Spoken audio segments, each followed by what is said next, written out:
宛城之战是曹操经历最为凄惨的一场战役。由于他见色起意，看上了张绣寡居的婶婶，最终导致长子曹昂以及猛将典韦被杀。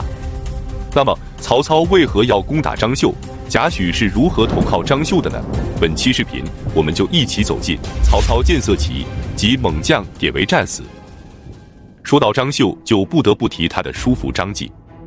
192年，李傕和郭汜听从了贾诩的建议，进军长安，控制了汉献帝。张继因为立有战功，被封为镇东将军，他的侄子张绣则被封为建中将军。之后，张继撤出长安，屯驻于弘农郡。195年，李傕和郭汜反目，打得不可开交，张继便前往长安调解。最终，李傕和郭汜和解，并且同意让汉献帝前往弘农郡，张继被拜为骠骑将军。然而，由于李傕和郭汜反悔，大臣们勾心斗角，汉献帝只能趁夜渡过黄河，前往河东郡，最后在杨凤和韩先等人的护送下，回到了旧都洛阳。196年，张继的军中缺粮，他便率军前往荆州去抢掠粮草，在攻打南阳郡的穰城时，被刘建射中而亡。张继死后，队伍便由其侄子张绣接管，收兵退出了穰城。荆州的官员们向刘表祝贺，可刘表却说，张继因为穷途末路才跑到荆州来，而我作为主人却如此的无礼，让他命丧荆州，这并非我的本意，因此我只接受吊唁，不接受祝贺。之后，他派人去招降张绣，张绣闻之大喜，立即投靠了刘表。刘表命其屯守宛县，替他抵御北方的来犯之敌。曹操得知后，便准备率军前去攻打张绣。一方面，张绣是董卓的遗毒，必须铲除；另一方面，宛县距离许县较近，万一他和袁绍开战，张绣便有从后方偷袭他的威胁。而让曹操最为担心的是，张绣的军中有毒士贾诩。汉献帝从弘农郡回到洛阳后，贾诩便投靠了段威。段威是他的同乡，屯驻于华阴。可是贾诩在军中的威望过高，甚至盖过了段威，这让段威非常的忌惮，担心贾诩夺走他的兵权。贾诩看出了段威的担忧后，也非常不安，便准备另投他人。在这期间，贾诩与张绣素有来往，于是便前往宛县投靠了张绣。197年正月，也就是曹操挟天子以令诸侯的第2年，他率领大军来到了宛城北部的玉水河畔，准备向张绣发起攻击。张绣自知不是曹操的对手，在贾诩的劝说下，没有丝毫抵抗，就投降了曹操。曹操兵不血刃地拿下了宛城，非常的高兴，邀请张绣及其部将一同饮酒庆祝。酒宴上，典韦手持大斧，立于曹操身后，此斧甚为威猛，仅斧刃就有尺余。曹操走到别人身边敬酒的时候，典韦举着斧子跟在身后，直到酒宴结束，张绣及其将领都不敢抬头直视。酒宴结束后，曹操听说张继的遗孀邹夫人美艳动人，于是便命其当晚就前来侍寝。同时，他还派人给张绣的部将胡车儿送去了大量的财宝。张绣得知后，觉得曹操欺人太甚，不仅霸占了自己的婶婶，还策反自己的部将，于是怒不可遏，决定反叛曹操。他征求贾诩的意见，贾诩告诉他，曹操此时将大军驻扎在大道旁，你只要请求移军，就可以打他个措手不及。张绣听后信心十足，立即向曹操请求移兵，并且说，由于军中的辎重较多而缺少军车，所以需要士兵背运，曹操欣然同意。于是张绣严兵出动，缓缓上路，当走到曹操军营的时候，突然挥剑怒吼，率军杀向了曹营。曹军毫无提防，被打得措手不及。曹操见状，立即率领轻骑逃走。为了掩护曹操逃跑，典韦身先士卒，立于营门前奋勇抵抗，与张绣的士兵展开了殊死搏斗。典韦的属下只有10几个人，但无不是以一当十的好汉。张绣见士兵们无法突破营门，就命令大军分头行动，从其他营门进入。典韦手持长戟，左右攻击，一起出击，就有10余人倒下，异常的勇猛。可张绣的大军源源不断而来，顷刻间，他身边的10余人就全部战死，只剩下了典韦一人。此时已经受伤10余处，可锐气不减，犹如杀神一般。张绣的士兵们不敢靠前，典韦便主动向前出击，又杀了数人后，被人从身后刺中，怒目大骂而死。典韦死后，张绣的士兵们也不敢上前，小心翼翼地试探后，才壮着胆子砍下了他的首级，相互传看这位杀神的风采。再来看曹操，他骑的是一匹良马，名叫绝影。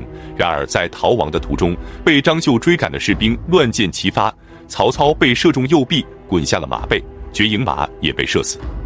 曹昂见状，连忙跳下马背，将自己的战马让给曹操，让他先走。曹操这才脱离险境，逃到了武阴，而长子曹昂以及侄子曹安民则全部战死。曹操逃走后，大军无人指挥，只能自顾逃命，混乱不堪，只有于禁的队伍在有序地撤退。撤退途中，他见曹操的嫡系青州兵抢掠百姓，他便上前喝令，制止他们的乱行，青州兵才再次逃走。然而青州兵逃回来后，担心于禁在曹操面前揭发他们，于是就恶人先告状，状告了于禁。于禁到达后，还在有序地安营扎寨，没有立即去拜见曹操。有人就对于禁说，青州兵已经告了你的状，你应该去向曹公解释。可于禁却说，如今大敌当前，张绣随时都有可能追来，不做好准备，如何迎敌？而且曹公英明，随意诬告，怎能行得通呢？说完便继续深挖壕沟，安营扎寨，等一切准备妥当之后，才去拜见曹操，说明了全部情况。曹操听后非常欣慰，对于禁说，此战失败，连我都狼狈不堪，你却能在混乱之中整顿队伍，巩固营垒，即使是古代的名将，也不会比你做得更好。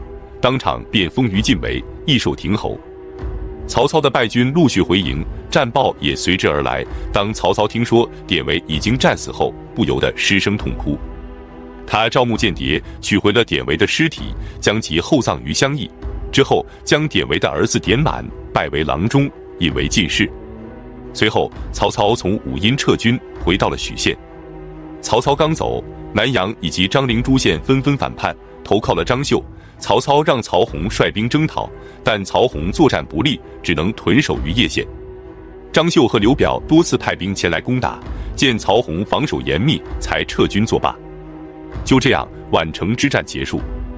原本可以不费一兵一卒拿下张绣，结果由于曹操得意忘形，见色起意，导致大败，还痛失了猛将典韦以及长子曹昂。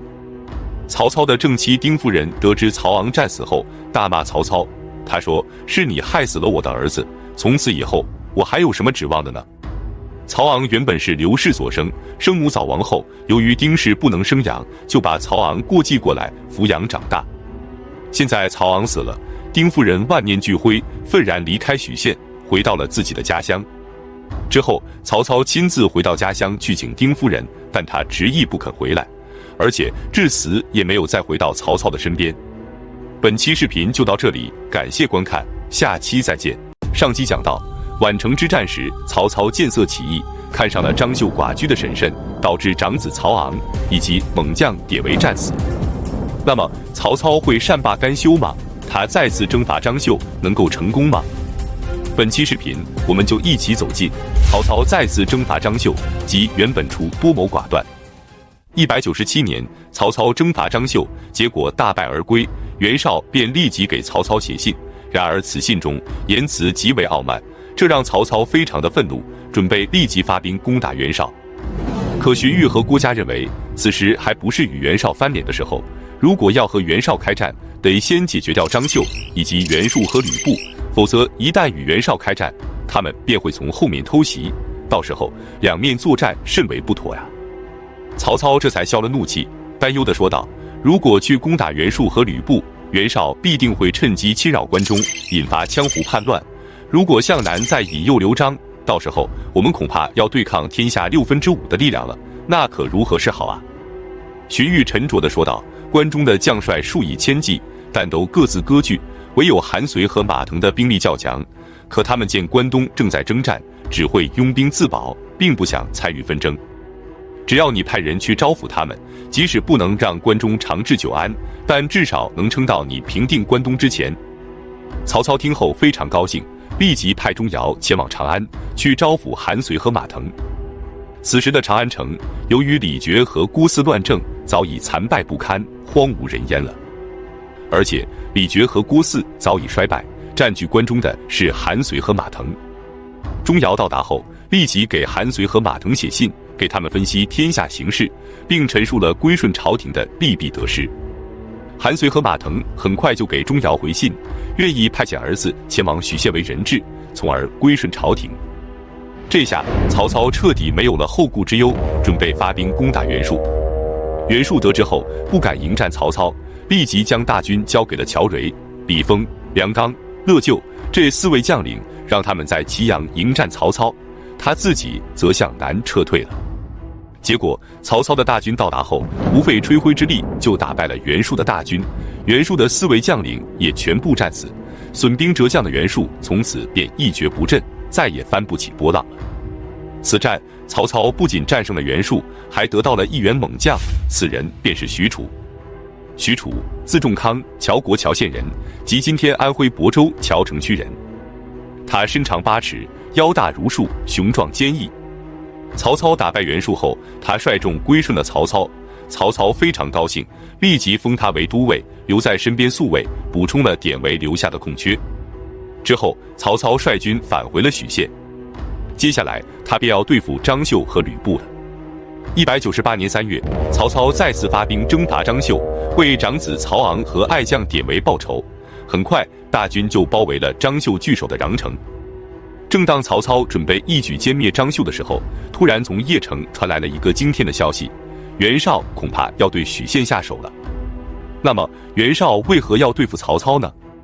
之前汉献帝封参陆肃的时候，沮授就给袁绍建议，让他将天子迎来邺城，到时候就可以挟天子以令诸侯了。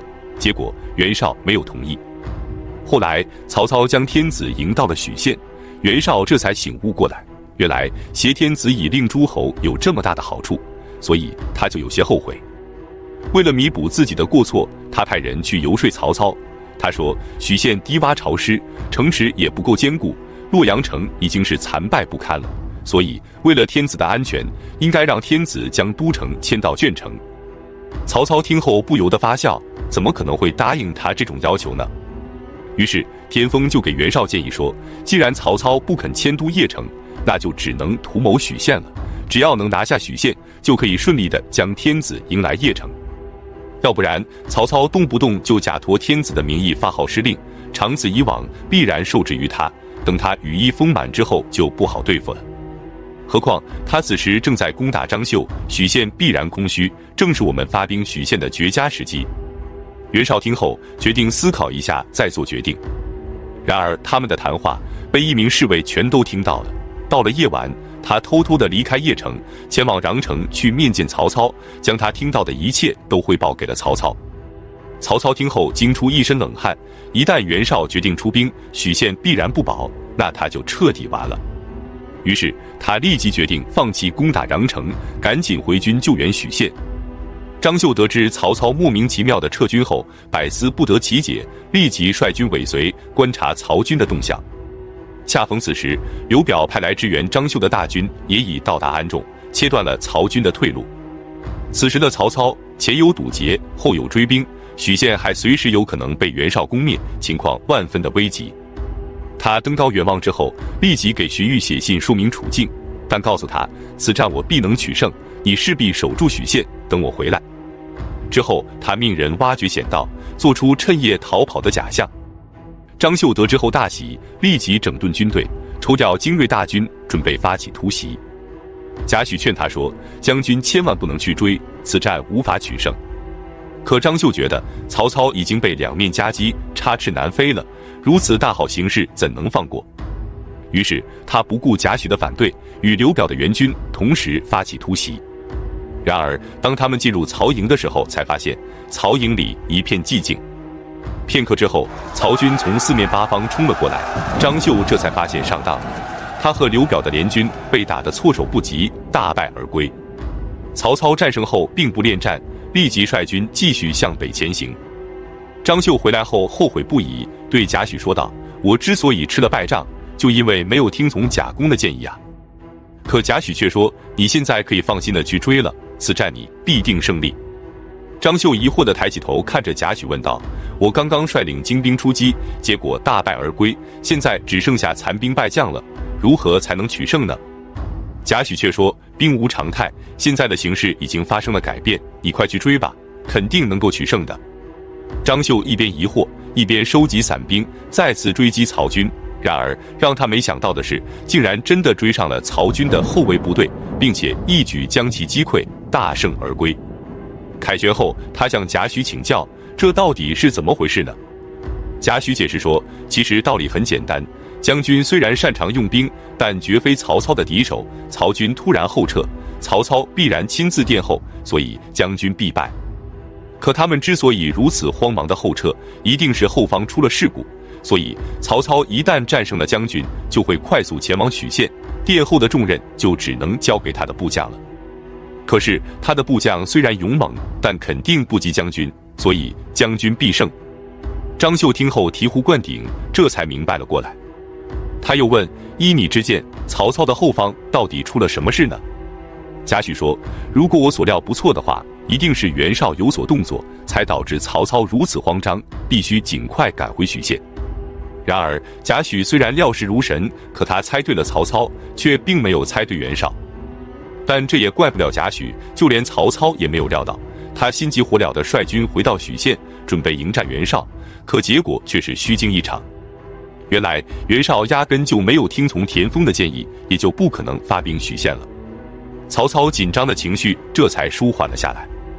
荀彧见机请教曹操，他说：“张绣和刘表的援军两面夹击曹公，你怎么就能断定一定能够取胜呢？”